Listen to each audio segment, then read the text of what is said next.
الرحمن الرحیم۔ السلام علیکم۔ حضرت لقمان اللہ تعالیٰ کے مشہور پیغمبر تھے۔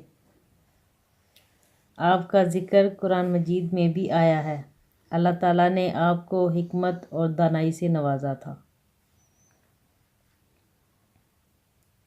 دوست سے راز کی بات مت کہہ، ہو سکتا ہے کل وہ تمہارا دشمن بن جائے۔ خدا کے واسطے جو کام کرو اس میں بندوں کا خوف نہ کرو۔